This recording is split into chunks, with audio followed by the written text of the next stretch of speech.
The following is a presentation of the Chicago Bears Network and ChicagoBears.com. Download the Chicago Bears official mobile app for up-to-the-minute Bears content every day. And now, welcome to Bears All Access, your all-access pass into Chicago Bears football. Bears All Access is brought to you by IGS Energy and sponsored by Athletico Physical Therapy and CDW. And rolling through another week of Bears conversation on All Access here with Tom Thayer. I'm Jeff Joniak, brought to you by IGS Energy.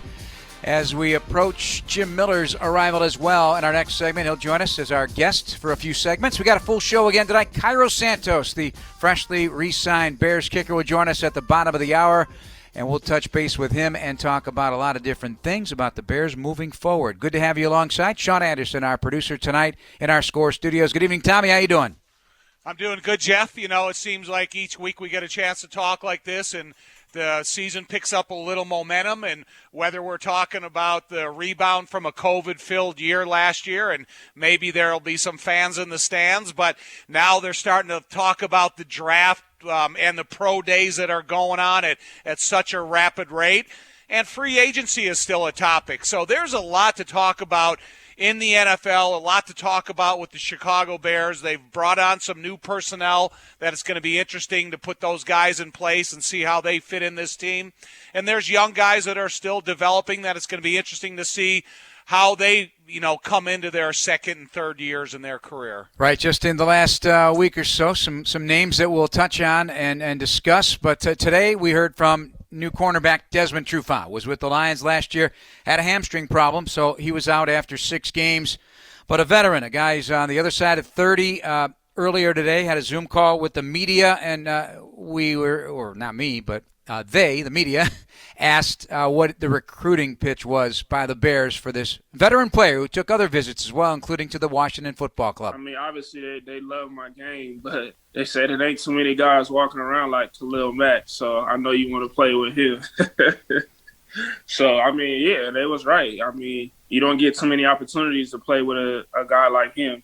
He's a Hall of Fame type player, so nothing but respect for what he's been able to do. I know he's going to continue to do what he does, and that makes my life easier, as a corner, when you got guys up front that's getting pressure like that. So, like I said, I'm really excited for this opportunity, and I'm going to take advantage of it for sure. Hey, when you got an asset like Khalil Mack, yeah, you throw that on the table because it's all about marrying pressure and coverage, and you get a primetime player like that, cornerbacks around the league certainly will get their attention. So what this means, he's a loved him coming out of college. He's had a nice career. He's had some good handles on the ball as a ball corner, but he's also had some injuries. He's in his 30-plus age, and a great experience with a young guy on the other side in Jalen Johnson. I'm sure they will do more to try and reinforce that position. You can never have enough depth at the corner position, as we know, but Kyle Fuller was a very durable piece to the puzzle after a slower start to his career, but really settled in nicely. But Trufant is a big corner. He's north of 6 feet. That's what I like, and he wants to be physical, and that's also what I like. He's 6 feet. He's 190. He can run man-to-man coverage with you with any receiver down the field. He has a good ability to work with defensive backs and multiple offensive receiver formations. He knows how to play zone coverage. Nowadays, these defensive backs, they got to be ready to be considered the point of attack at times when they throw those screens at him, and he's got the size and the strength to withstand the types of blocks he's going to have to fight through. And he's been around the league for a long time. I think the first thing when a cornerback complements the outside rusher they're going to be working with, it's pretty high praise for Khalil Mack, but it's also the defensive back understanding that the effect of Khalil Mack is going to be able to work some of these receivers into his skill set, and you got to look for health, and you got to look for interceptions. And I think the Bears Sports Science Department will get into that hamstring immediately. They'll know how to feed him. They'll know how to hydrate him. And out of the weight room, they'll know how to work that part of his body. So If he stays healthy, I expect him to pick up in this defense exactly where he's left off in some of his brighter moments. It was a discussion point today on what hampered him last season. Yeah, I mean, pretty much, I just was dealing with the hammy. It was just a lingering injury for me. I think I came back a little too early the first time. I tweaked it, and it kind of just lingered on. Played on a run of like 4 or 5 games, played pretty solid. And then, then it went out on me again. So it just was one of those years, bro. It's hard to explain, but, I'm doing different things with my recovery and, just training those areas, my hips, my hamstrings, just the whole pelvis area, to have more strength and durability. But, I'm healthy now. I'm working, grinding. So, I'm looking forward and ready to make an impact. What I like about this, too, he says he's hungry. And that's what you got to now back it up when you show up at training camp and the way you play in each and every week. But, from Atlanta now to Detroit, now Bear, I like to hear that hunger still be there for a guy who's, just hit 30 years of age. Oh, me too. One thing you understand, you have to have balanced body and strength if you're going to stay away from those types of injuries, especially when you do get on the other side of 30.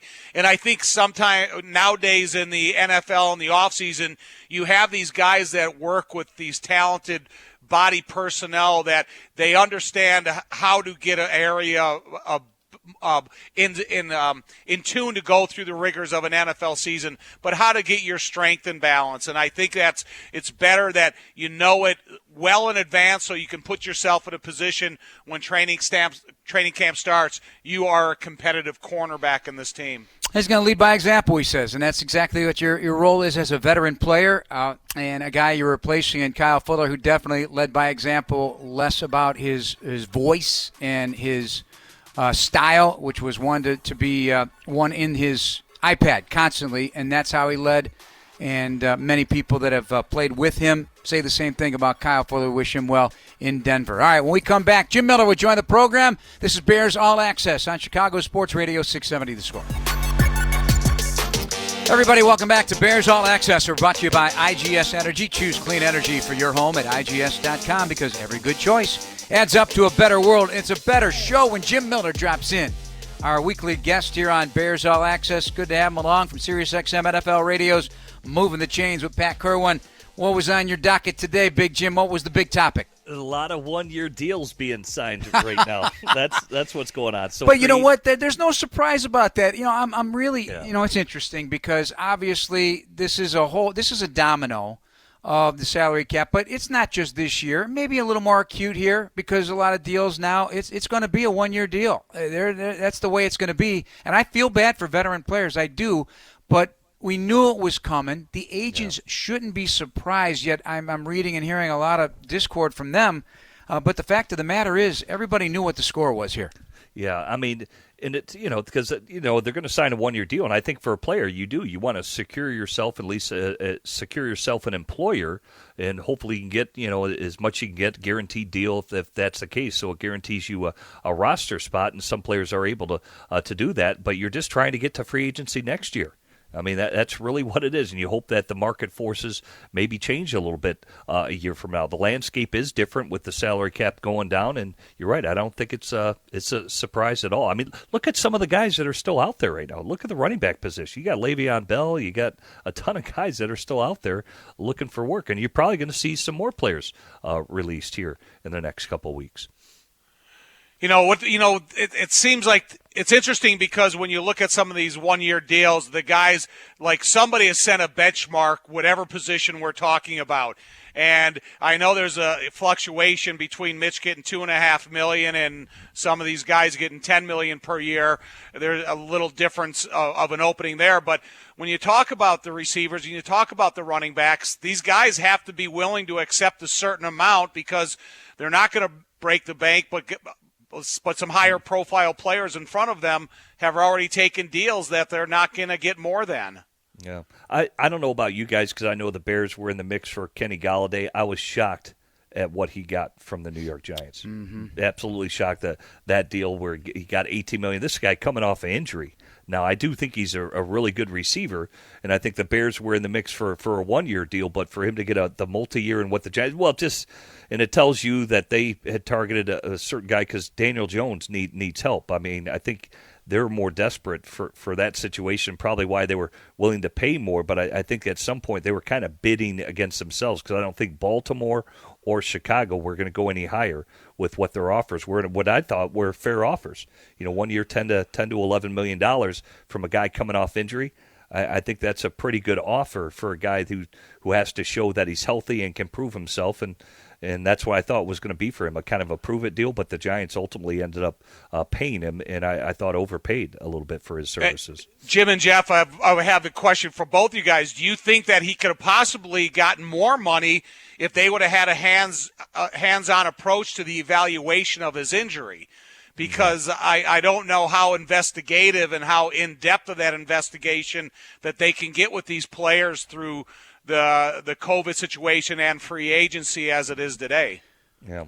Well, they did. I mean, he did take visits. He visited the Bears. He visited the New York Giants. I don't know if he went anywhere else, Jim, but, yeah, they did have a chance to take a look at him. I don't know. Are they giving him physicals at that point? Well, that's what I'm saying. Yeah, are they putting in MRI tubes and X-rays and everything that they used to do years ago? If you're in the building, they can give you a physical because I can give you an example because Kyle Rudolph, who was also signed by the Giants, he did not pass their physical. Right. They found an injury to his foot that's going to need surgery. So if they're in the building, you are able to give them a physical. And even prior to them signing, say if a guy's not visiting and you strike a deal, that deal, even though the player signed it, it is not official until the team gets the full physical on the player, and then it's basically completes the contract from that standpoint. Here's the weird part of this whole thing, because obviously with the second wave of free agency and the visits, you can do that.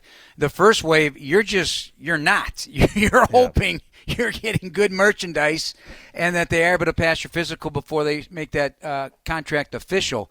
But it is really an interesting thing when you come down to it in free agency, because you're circling some guys and you're hoping your agents are telling the truth, right?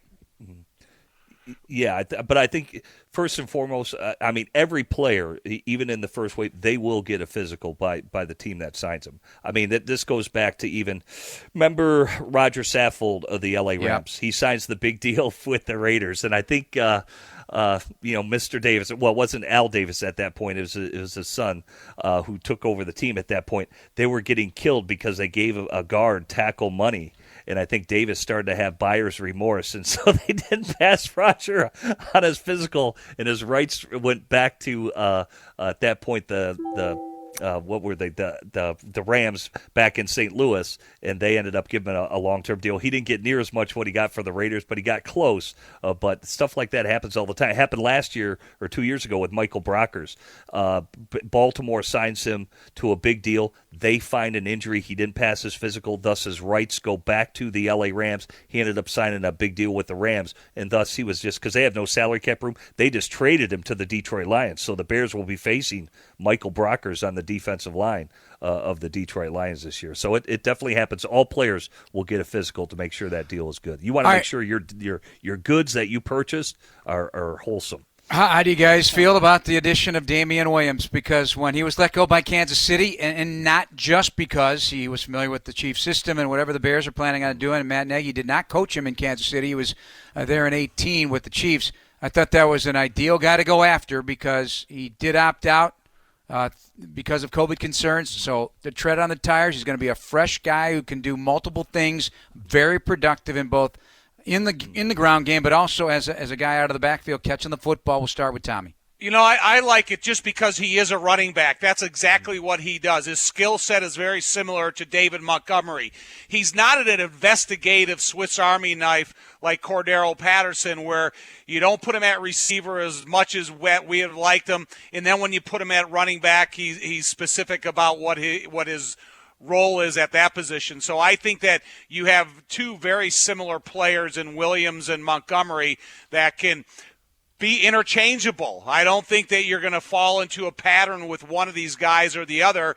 David Montgomery is still going to be the workhorse. However, I think that makes the position more powerful when you have two guys that you're not giving indicators to your defensive coordinator when the player comes in the game. Yeah, when he elected to opt out last year for the Kansas City Chiefs, Pat Kerwin, my partner on SiriusXM, we interviewed Damian the next day, and I just want Bears fans and all of Chicago to know the type of player that you're getting, what a high character guy is. He didn't opt out because he didn't want to play football. Okay, he opted out because his mom had stage 4 cancer. This guy has his priorities in order, and realistically, I know Patrick Mahomes got the MVP of the Super Bowl. Damian Williams was the MVP of that football game. He drove it home, he sealed the deal, and he drove that team through the playoffs. This is a quality player, quality football player, a quality man who definitely has a great head on his shoulders, and his priorities are in line with what he needs to do, and I think he'll come back and be a focused player, and Bears fans are going to like what they get out of this player from Kansas City. 133 total yards in that game and 2 touchdowns and a big run that will go down in Kansas City lore for sure for winning that Super Bowl. But I love what he does in the passing game as well. He's been very productive and a nice thick back, and he's not small. He's a 220-pound back. Yeah. Love the size, love the grind, love the grit.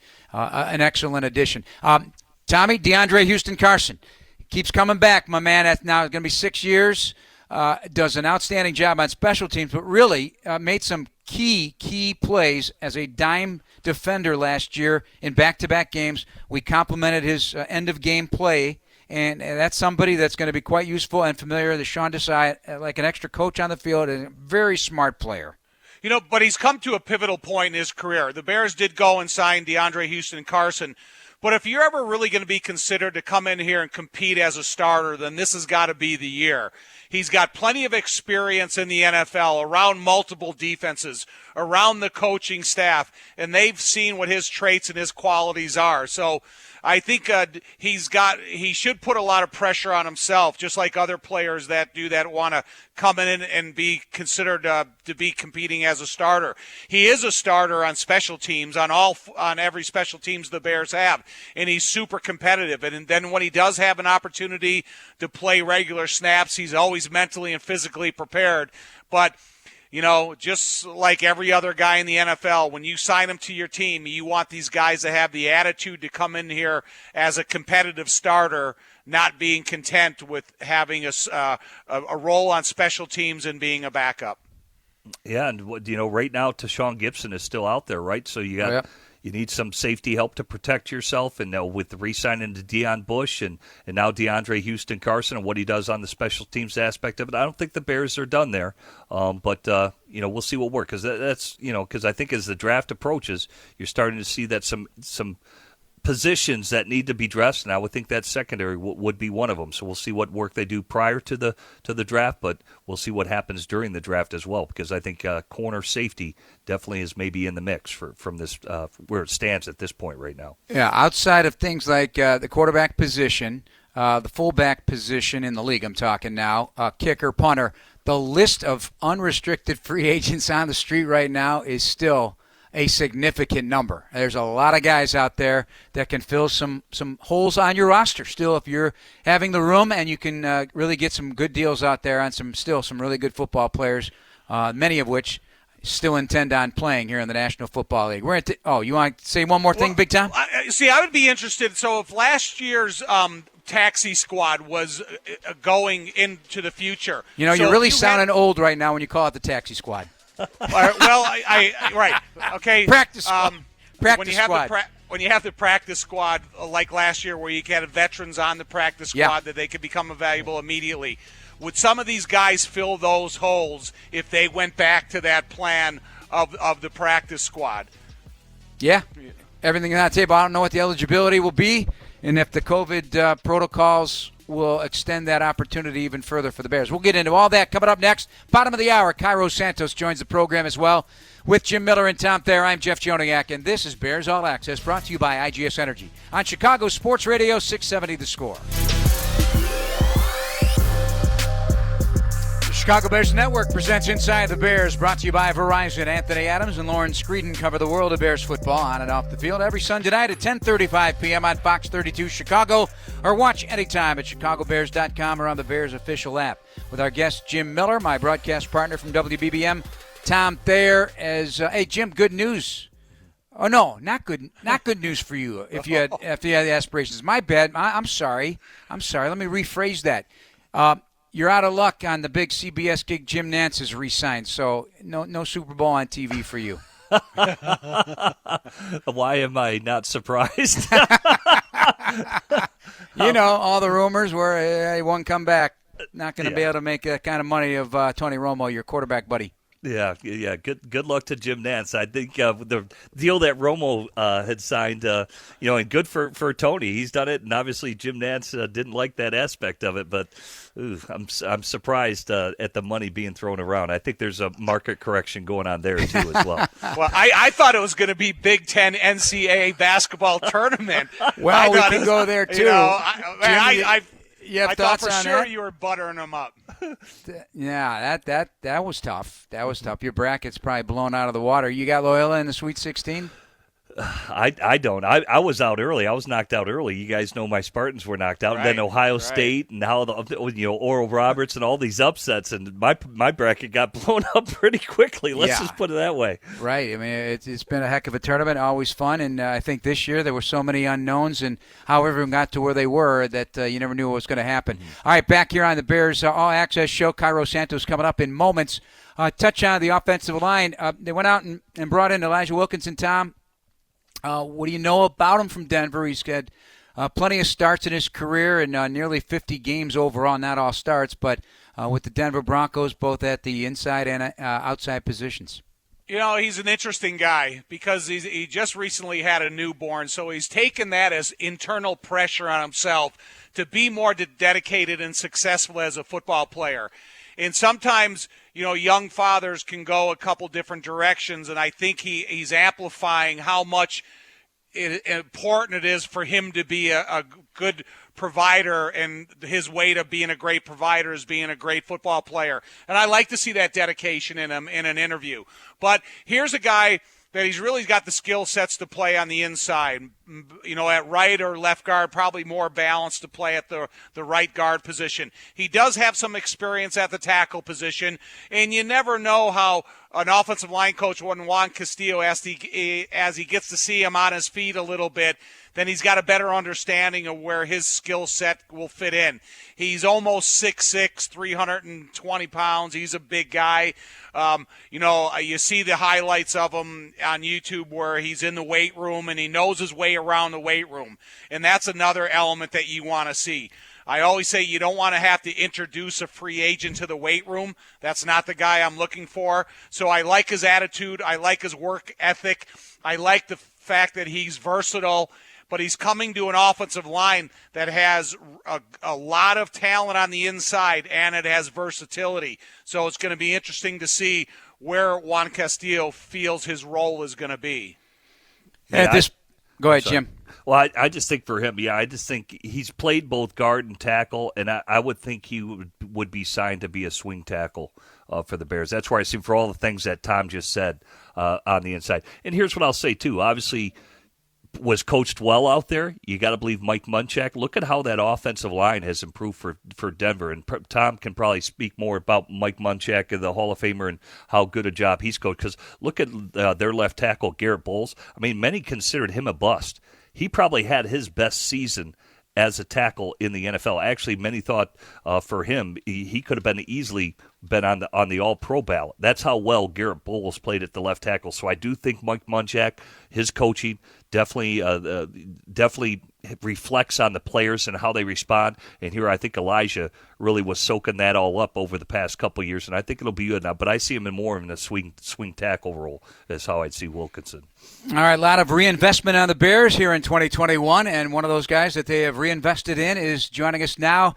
Is veteran kicker Cairo Santos joining Bears All Access here, brought to you by IGS Energy. Cairo, good evening. You're with Tom Thayer, Jim Miller, and Jeff Joniak. Good to have you along, and congratulations once again. And for you, this is a perfect example of opportunity. taking advantage of whatever opportunity. This could go for any walk of life, let alone NFL football. But you've had quite the journey coming back from injury to secure the opportunity to try and prove yourself all over again, knowing full well that you could do it, but you still got to convince people, and then you did it in a grand way. How does it feel, actually, to anchor down now here with the Chicago Bears? Good evening, everyone. It's always a pleasure to talk to you, Jeff, and all you guys, so thanks for having me. And you mentioned exactly what was in my mind a year ago when I was released from the Titans mid-season in 2019, and just kind of waiting for a call that never happened in 2019, and then the pandemic hit when NFL wasn't allowing workouts, so you're just kind of waiting for that opportunity, and you just have to have faith that when it comes, it's going to come, and when it comes, you have to be ready.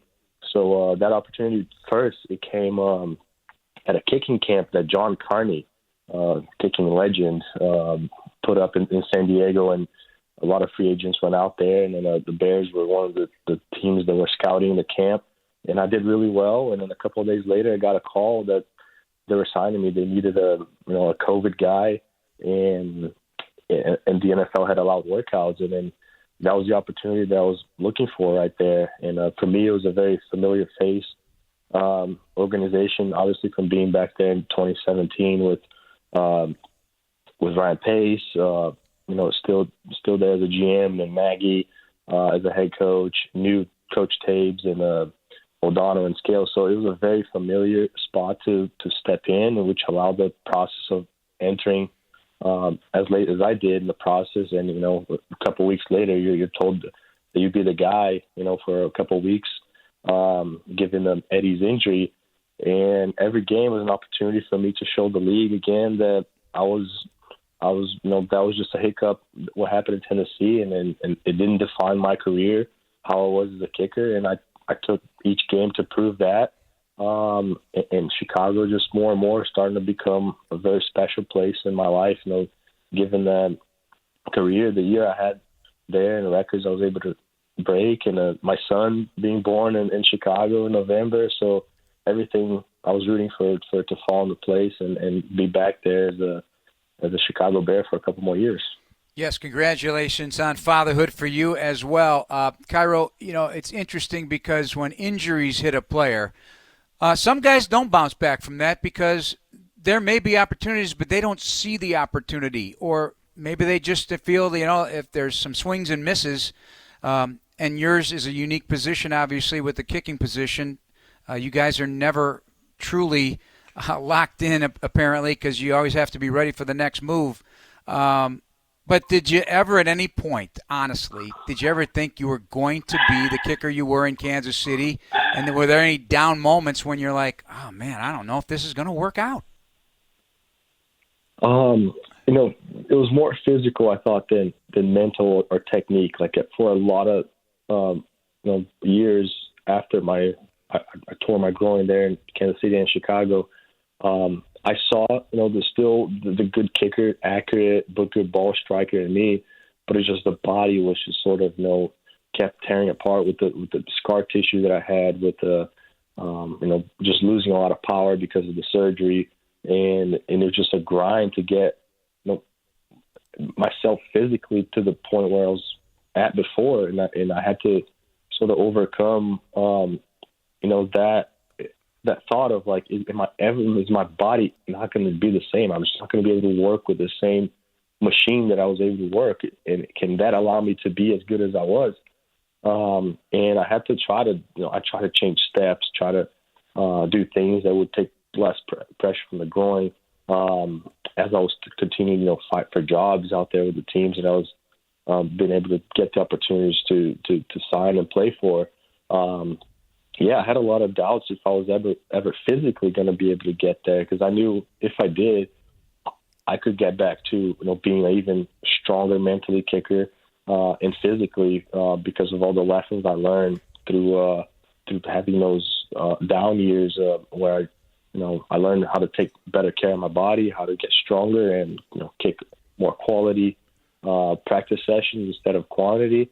Do a lot of mental work to prepare just for little moments at a time instead of just relying on a long warm up to get myself ready. Just kind of every moment when I'm out there now, it's like every kick, it's like I take it as a game kick. So I'm always wired in to perform in the least amount of kicks, if you will. Hey, Cairo, since Jeff and I and Jim have had an opportunity to meet you, we have never interviewed you after a negative moment, from NFC Special Teams Player of the Week to big kicks that you made, now to earning a new contract like this. So when you go back into Soldier Field and it's a regular season game, and now you're absorbing the excitement of the crowd because the crowd's waiting to see a kicker like you now for a couple of years, how are you going to keep from being too excited and over kicking it, or just, you're not? It's a different routine than having a crowdless stadium that you faced this past year. Yeah, I think I'll just rely on the routine that I put in at work, at practice every day. Just from the moment really I run onto the field, I'm replicating something that I practice over during the week. Is just like how I go in and kind of pick the spot with O'Donnell, and we'll talk about the wind briefly, how I want the ball lean. And so all that is just part of a routine that kind of isolates my thoughts, towards the crowd, the noise, the pressure, and just like it's something that I'm doing that I do every day at practice. So when I'm out there, it's just a part of a practice routine. So it just doesn't feel different. So I think it's important to keep focus on that, because I can't control that. The crowd, I've done it enough to know how to perform in those moments. It was very weird, this year not having that crowd noise, but we also had a lot of trash talk from the players that we didn't normally hear that close, from the sidelines that we didn't normally hear. So all that was different too. And then he kind of tested you in a different way that you weren't tested before. So, and that put a lot of more emphasis into, and just, you got to stick to your routine, to, the thoughts that you can control. I'm looking forward to the fans, because, I didn't get to be a part of the Chicago Bear fan base when I was here back in 2017, just played for 2 games. And I'm looking forward to the atmosphere. So I think it's going to be something that it's going to be more exciting than daunting.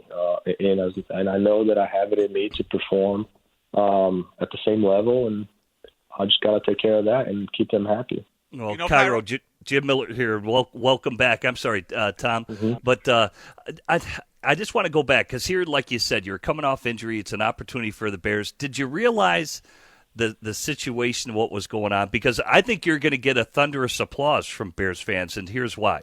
Because 2018, we all know the double doink, right? And Cody Parkey, unfortunately, had a rough year that year. Bears trade for Eddie Pinheiro. He comes in. He's got the nerve issue, and then last year he's got the groin issue, which gives you your opportunity to kick. And, here you plow through and you have a terrific year, and you re-sign for the Chicago Bears. What I'm asking is, did you realize, because Bears fans were at their wits' end, bro, is my point to you in terms of the field goal. And here you had such a great year last year. I think you'll get a thunderous applause. Did you realize what the situation was when you stepped in as a kicker for the Bears?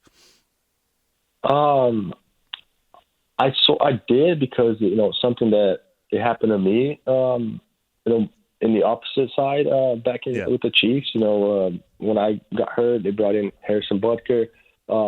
They're hoping just to get him, because they got him off a practice squad at least 3 games and kind of judge from there. And I was released, so I was like, man, it kind of stinks just to lose your job because of an injury. So I felt for Eddie there, but also felt that, like it was for Harrison back then, an opportunity for just to kind of prove one game at a time. And then if it's not with the Bears, it could be with another team. But how many games I'm given, I'm going to take that opportunity. So it's kind of like I could see what could be the end. Maybe I could make Chicago a home for me. But ultimately, it was I just needed to focus one game at a time, because it was just like, at that point, it was just building 1 week resumes that would help me get back on track and to keep playing the NFL. And so I wasn't rooting to take anybody's job per se, but it was like, I just wanted to kind of take care of my opportunities to land somewhere. And it turned out that I really enjoyed kicking for the Bears, kicking in Chicago with that group of men and women in the organization. So that was the main thing about coming back, was again to work with those people. Well, just about your position in general, and Jeff and Tom and I have had this conversation. Are you surprised more kickers aren't in the Hall of Fame? And here's the reason why. Who decides more games? Who decides the outcomes more than kickers in NFL games? Your thoughts? Absolutely. I think, and too, with the opportunities that we see many great quarterbacks, receivers, and that have beautiful careers, and they can drop a pass here and there, can complete a pass, interception here and there, but they give them so many opportunities that it can kind of wipe out those bad games or years of their long careers. But kickers, you're given you get that one shot to do your job, and it's terrible when you don't, and you may not get another kick that week, and you have to wait a whole week thinking about that miss, and that can go on if you just don't catch a streak. And that's something that I talk to my kicker buddies that I in the league that we kind of have a group. We've had this group going, the chat going for years, and we talk about each other, and we always thought that, like, man, and speaking for myself, I just need a streak to get me going again. Sometimes you just you have 2 good games, 1 bad game, 2 good games, and that's just kind of like you just need to catch fire to just keep burning, and that's what I was sort of searching for, since my injury, just to get an opportunity that I felt, comfortable to catch a streak, and then I think that would just kind of sort of propel my career on track again. But I think, kickers should get more credit, just to how important our jobs are, and the stress and the pressure that the task is given.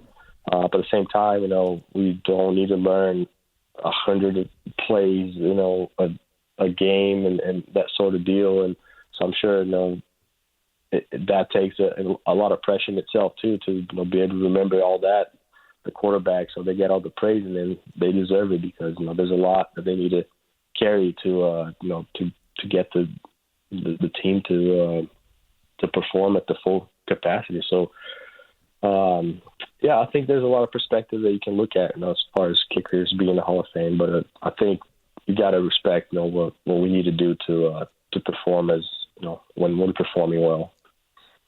Hey, Cairo, so as an ex-offensive lineman, every offseason you try to get bigger and stronger, and it kind of adds confidence to the game that you want to go out and play.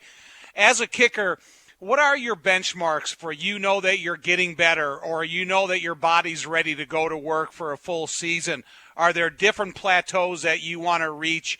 I'm not talking about like an offensive lineman trying to bench 500, but it's what are the marks that a kicker looks at to know he's ready? Hey, don't sell Cairo short on the bench. Oh, I'm not. I know he can. I know he could. Yeah, I'm on the dumbbell benching routine now. Coaches are I was going too hard on the bench press, so they kind of dialed me down to the dumbbells. But no, I think for me it is I've been able to learn to take care of my body more, to wait till I start kicking more in the mid-April mid to late April. Just because use this time to get stronger, to I think add mass. I think that helps with kicking, and I can really feel it when I start kicking the ball, where I want to be. As far as how I feel like my leg is starting to fatigue at how many balls in that session, and if it's getting fatigued too fast, I probably need to do more cardio and kind of leg speed things. If I want to feel like my kickoffs are not reaching where I want them to reach, probably need to bump up the squats a little more, and that can be done when I start kicking. And because we have probably another month or two before I think the focus should just be to maintain the body and just kick. So I think right now just trust that that you have to be accountable, that you're going to the weight room and you're getting stronger every day. But the real test, I think, is when you start kicking and you see how far the ball is flying, how fast your leg is moving, how much your endurance is holding up throughout those kicking sessions. So I don't go too crazy in the weight room to avoid getting hurt, but I like to push myself every year and every off season to put in the work now. So when I start kicking, I surprise myself to how far I'm able to kick and stuff. All right, Cairo, thank you so much. Great year, 30 of 32, 94%, a franchise record for consecutive made field goals. Got to 27 and one of the playoff game. Pick up where you left off, man. Thanks for joining us. We'll talk to you down the road. Thank you, guys. See you in a couple months. Cairo. Yes, sir. Cairo Santos, the veteran kicker, back with Jim Miller in time after this break on Chicago Sports Radio 670 The Score. This segment of Bears All Access is brought to you by Athletico Physical Therapy. Visit athletico.com to request an appointment in clinic or virtually and start feeling better tomorrow. Jeff Joniak, along with Tom Thayer, Jim Miller from SiriusXM NFL Radio's Moving the Chains, back with you. A couple segments before we let you go. Jim, a couple thoughts. So the NFL not requiring, at the moment, a COVID-19 vaccine, but it sounds like, much like the NBA, try to incentivize everybody to do it. How do you think that's all going to play out from a player perspective, and what's your thought on it? Yeah, I think, like anything, I think most players will come down to their own personal decisions that they'll be allowed to make. I mean, some won't take it for, their specific reasons. If they don't feel that they're at risk, because again, a lot of these players are young, they're healthy, all those type of things, and some people are just flat out against getting vaccinated, and I think everybody respects that from that standpoint. But they'll try to do things to promote, and I see they're doing it for the draft as well. Teams that will be able to have 10 people in their draft room if they're all vaccinated. And there'll be different protocols if teams have the vaccination than guys that are allowed in that draft room, and what they'll be allowed to do versus teams that don't have that, and they'll have to go by a different set of protocol guidelines, like eating, drinking, those type of things, and the social distancing aspect of it. But I mean, from my perspective, I think players, it will be their personal decision, is my take. Tom, what is your best advice for players who opted out and returning this year? Because you could look at it like as if they suffered an injury, but they're not rehabbing the injury. They're staying in shape. But what are you expecting from that group of players, including Eddie Goldman? They got to be ready. They have to be ready to go as if they're, day one of the future of their football career, and if they're young guys, no matter how old they are or how much experience they have to make sure when they get in front of the rest of their peers, coaches and players, that they show evidence that they've been staying prepared for whatever team they play for. And, however you may do it, every offseason that you go through, getting back into to work shape with the rest of your teammates, there's nothing like it. So it's going to be hard. It's going to be strenuous, but you got to put in effort to show the team that you're prepared. Put yourself in their shoes. Say you had to step away for a personal reason and you could not play a season. Just play with me here. I know you wouldn't do that, right, because you always put football first, no matter what. You're one of the rare guys that way, that's for sure. That was your mentality. Would you feel rusty or would you feel fresh to play that next season? In terms of the weightlifting part of it, the running part of it, the conditioning part of it, I would feel fresh. But as soon as I got in a three-point stance with equipment on, I would feel rusty. I would feel like the speed of the game has changed. I would feel like I've gotten slower and the players have gotten faster. And then things would start to even out a little bit, the more reps that you could get underneath your belt. But you have a guy that, 4 months ago, he was playing competitive National Football League play and you've been working out and doing less, it would be different. Jim, how about yourself before we let you go? How would you be? I think the younger the player are, you could probably respond pretty quickly. Like down at the Reese's Senior Bowl, those players that opted out, it only took them a couple days and they were back in the mix. And then look at older players. Aldon Smith, remember, he dismissed 5 years for the Dallas Cowboys with all his troubles off the field. He started just broke out of the blocks fast. He had 5 sacks early in the season. He sputtered off down the stretch. So I think it had affected him in terms of the conditioning of the long haul, the older the player you are. Jim, good to have you along once again. We'll talk to you next week. Appreciate it. All right, guys. Good to be with you. That's Bears quarterback Jim Miller and SiriusXM NFL radio host.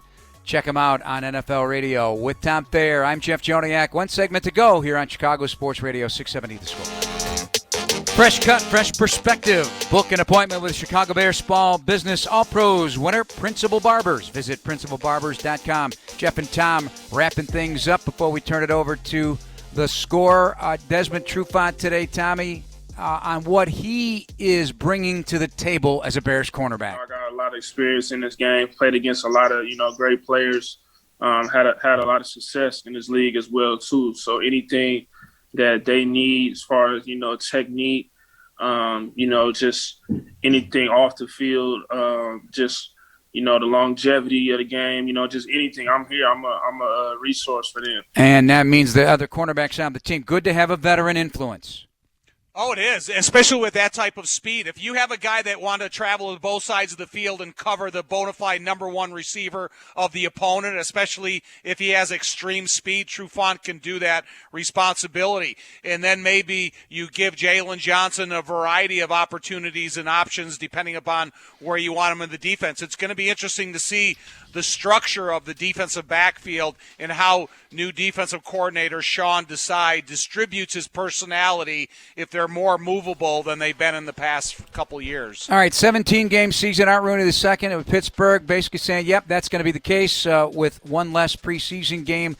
Does it give a little breathing room to the season for players and coaches, if you know what I'm saying? No, it just amplifies, it just adds up, jacks up the pressure. Now you need to be good for 17 games. Get yourself through training camp healthy, and when you hold down that starting position, try to be there week 1 as week 17. All right, that's our traveling music, Big Tom. We'll talk to you next week. Thanks to Jim Miller and our guest, Cairo Santos. Appreciate Sean Anderson spinning the dials as well. Coming up next, the best of score replay, and then Cubs baseball at 7:55 against the LA Dodgers with Zach Zaidman and Sean Marshall on the call.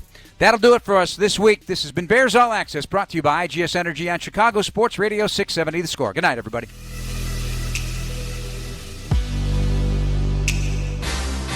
Thanks for listening to this Chicago Bears Network presentation of Bears All Access. Podcasts are available on chicagobears.com and on iTunes, or download the official Bears mobile app. Bears All Access has been brought to you by IGS Energy and sponsored by Miller Lite.